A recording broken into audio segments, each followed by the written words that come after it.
Welcome everybody. Salam once again in this final stretch of our Holy Week as it is celebrated by our brothers and sisters from the Western Rite Christian traditions and also our Jewish brothers and sisters who will be celebrating their Passover. Last time we left at a very critical moment where the faults of the Pharisees, the Sadducees, the Herodians, and the scribes were put on the test, and they were condemned for not doing the right thing and also taking care of the widows and orphans and the vulnerable, as it were prophesied or advised in the prophecy of the book of Malachi in chapter 3. And so we also mentioned the case upon their head, which is equivalent to that of Abel, because they murder these people for not taking care of their welfare and also using the law accordingly to protect the vulnerable. We also looked at Zachariah, because this was likened to Zachariah. We have the first Zachariah who was mentioned in the Second Chronicles in chapter 4, who was killed by the Jews in the temple. But later, also during the times of the Maccabee revolt, there was also another Zachariah who was again killed in the Herodian temple, which was under construction. The first one was killed in the Solomonic temple, and so the latter one was also killed in the temple for having been misunderstood, that he had probably betrayed the Jews to the Romans for plotting another revolt or something of that sort. But two things are very consistent with these two Zacharias. They stood by what was right, the truth, and justice, and they all fought for the liberation of their people. Now, today being a Thursday, I know we have a lot, and this is the final stretch after yesterday's Ash Wednesday. Next week on Wednesday will be the Holy Wednesday for the Eastern Rite Christians, and they are going to be anointed with holy unction. And so this is a very holy week, and don't want to really say much, but we are going to go straight to our journey of the Passion through the gospel eye and the biblical eye, as witnessed by our fellow African brother Mark the Apostle. And so having mentioned that, we are going to look at there's another scenario where Jesus was invited to the house of a Pharisee called Simon. And so this is the setting of this episode. And having been invited there, there were scribes. Of course, he had invited very many people, Jesus being one among them. And there was this tradition of the Jews and the scribes really showing off their spirituality, and they did that outwardly, like Jesus had mentioned earlier. And so there is this scribe who, in the banquet, reminded people that the scribes were better than the Pharisees, and because they represented Moses, and they are direct heirs of Moses, because Moses was a lawgiver, and so the scribes were the lawyers, and so they maintained the truth within the legal parameters. And so traditionally they wore what they called the phylactery. Yes, the phylactery, which was a small leather box that had laws inscripted, pieces of papers inscripted, different laws in them. They wore one on their forehead and another one on their arm on the left, and they had these laws were extracts from the book of Exodus in chapter 13, book of Deuteronomy, the Shema in chapter 11, and in Numbers 15, and Deuteronomy 22. And so the early Christians looked at this kind of spiritual exhibition or witness of the truth, and they really abhorred that. And it really led to the early Christians not to take up titles.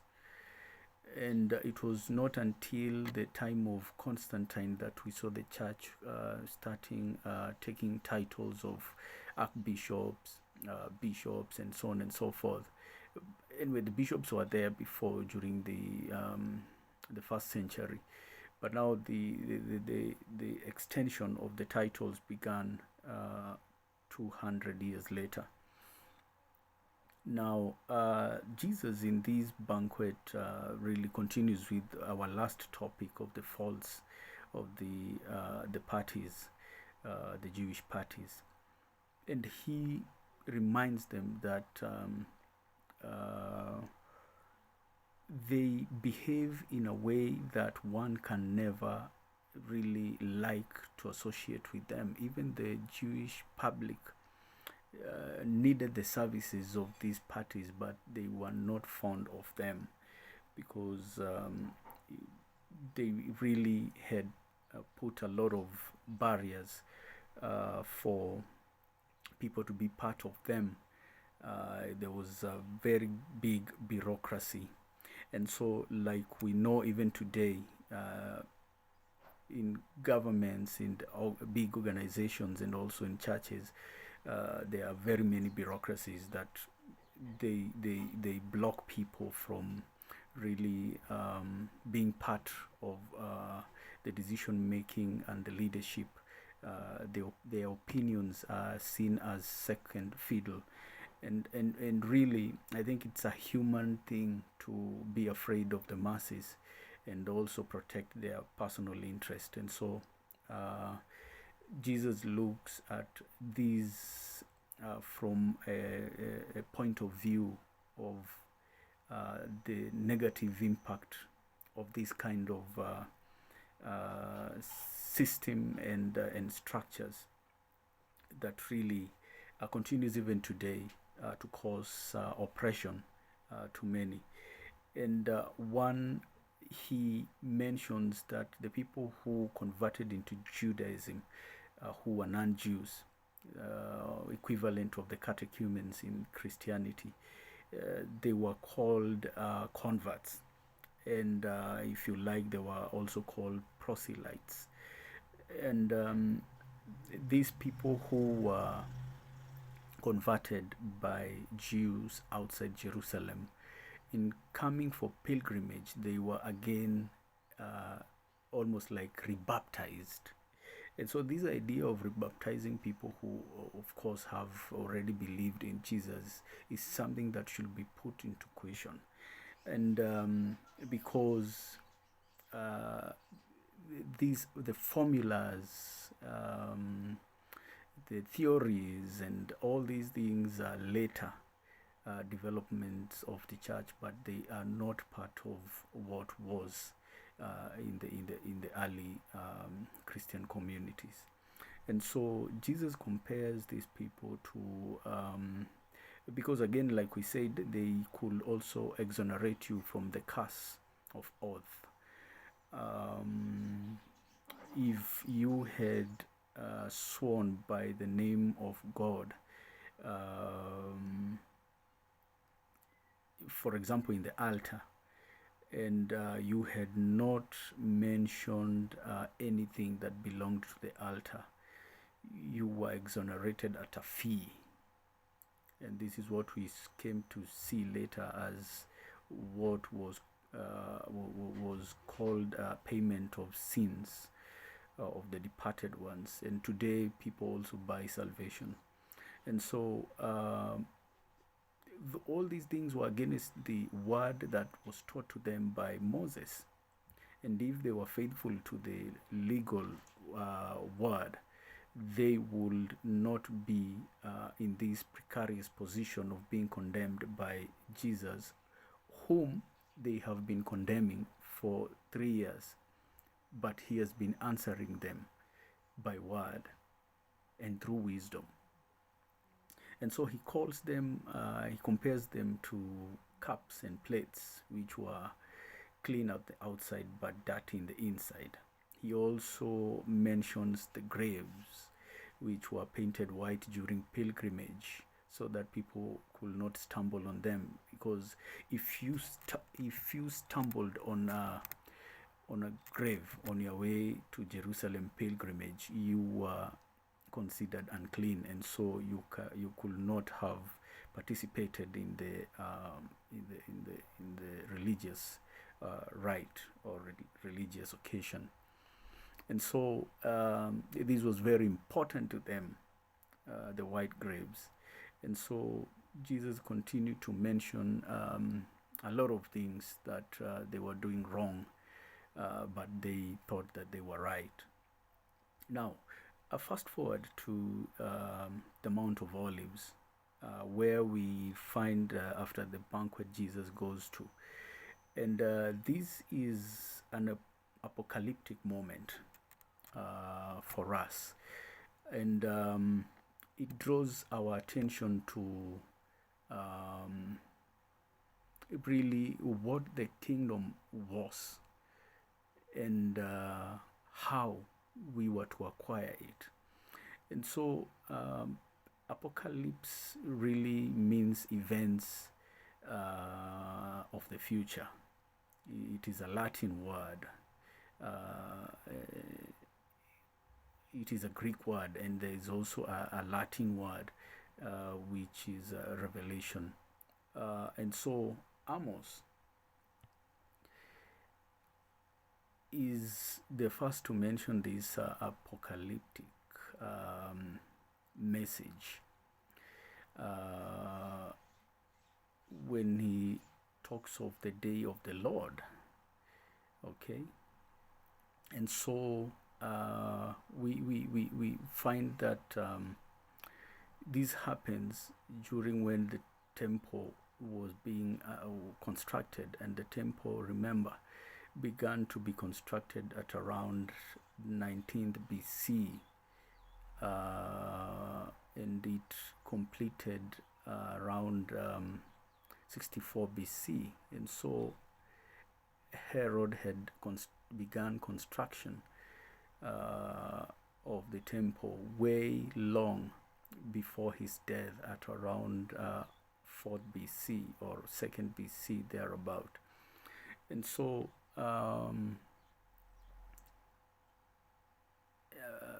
I mean, the construction ended at around 64 AD. And so you will find that these are apocalypse of destruction and so on and so forth, also mentioned in the books of prophet Micah chapter 3 and Jeremiah 26. And so these were not good news to the Jews. And they were news that were enough to cause havoc. And so um, it reminded them of the days of exile and the destruction of the Solomonic temple. But remember, all this happened for a reason, because they were disobedient to God. And so um, they were not able to see this second advent that had been mentioned by their prophets, what the Greeks will call the parousia. And so it is a royal arrival, and Jesus, in him being incarnated, and he was teaching them about the new kingdom. This was the parousia time, and this was the visitation time that they have been waiting for. In fact, you will find that a lot of children who were born at around this time, they were called Jesus, to signify the chosen one. Everyone thought their child would be the chosen one and be anointed to save the Jews. And so this parousia is only revealed to many, including us with the advantage of the hindsight during Pentecost. And so there were a lot of persecutions, because this became a blasphemy. And that's why Jesus never wanted to introduce himself as a Messiah, because he knew how serious Jews took these events and these belief so seriously. And so there are very many things that will happen later, that they will not even see that this was the second coming even after the Pentecost. When most of these gospels were being written, they were written during the persecution by the Romans, and especially the Nero persecution. So some of the messages that we get are conflicting, because you will find that the people who will have harmonized them, like Peter, Paul, and the rest, were already dead. James having taken over the Church of Jerusalem, and Peter having been sent to the Gentiles, would have really created a lot of synergy among the Jews and the Gentiles, and the witness will have been one that is very unison, if I can say so. And so these were written to exalt or to encourage Christians during these difficult times. And so they look back at the destruction of that temple as a desolate day, and a day of abomination by the Babylonians. If you read Daniel 9, 11, and 12, you will see how it describes this. And it was even bad that during this time, the son of Herod, he's called Antipas. He really gives a very big concession to the Jews, to the Romans. They had their own temple near the altar near the temple. This was bad sign. And they remember during the invasion of Alexander from Macedonia, he erected the altar of Zeus, and one of the king representing Alexander in Jerusalem, called Antiochus Epiphanes. And so the reminding of these events are not good for the Jews. In short, that is and they during the erection of the altar of Zeus, next to the temple of Herod really caused the Maccabean revolt. If you read First Maccabee, chapter 1, and so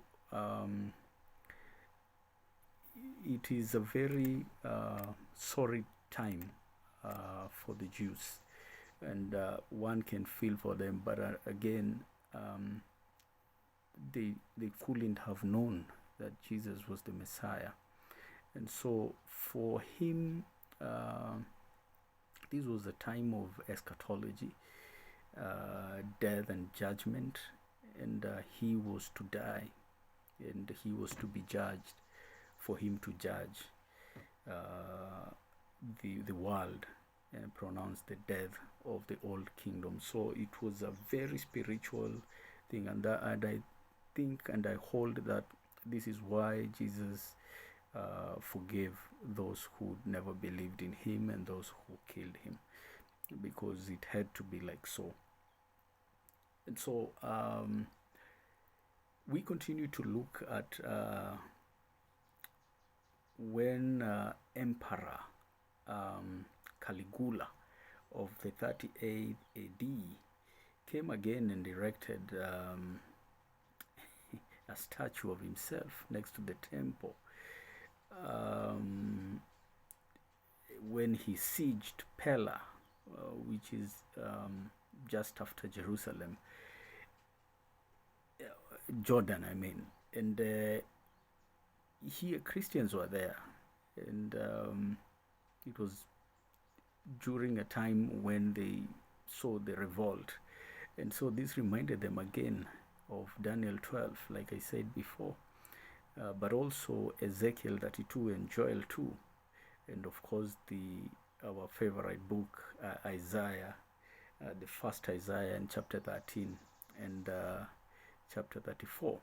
And you will see these were early signs, and these signs were really there before, and that's why probably Jesus is not lenient to the Jews, because they knew, they had even the word in the Old Testament, but they never followed. And so all these things were culminating in reality, but they were in denial. So when it describes of supernatural events where they talked of the heavenly ones, and when they talk of the elect, but to them the elect were the people who were scattered all over the Roman Empire, other than those who were the remnants, as it were, in the prophecies, and especially in Isaiah. And so probably this was also picked up by early Christians to mean Christians who were persecuted. And so we also find in this message in Zechariah 2, and also in Deuteronomy chapter 12 and chapter 30. So these are very important and key features for us to understand as well of this kingdom, not only the Jews. So I'll end at that, and thank you for really taking heed, and thank you for those who have commented, given me advice, and of course have expressed their gratitude through this journey. And may God continue to keep us, and also to reveal to us His truth and give us strength to endure. Thank you, and have a good Easter.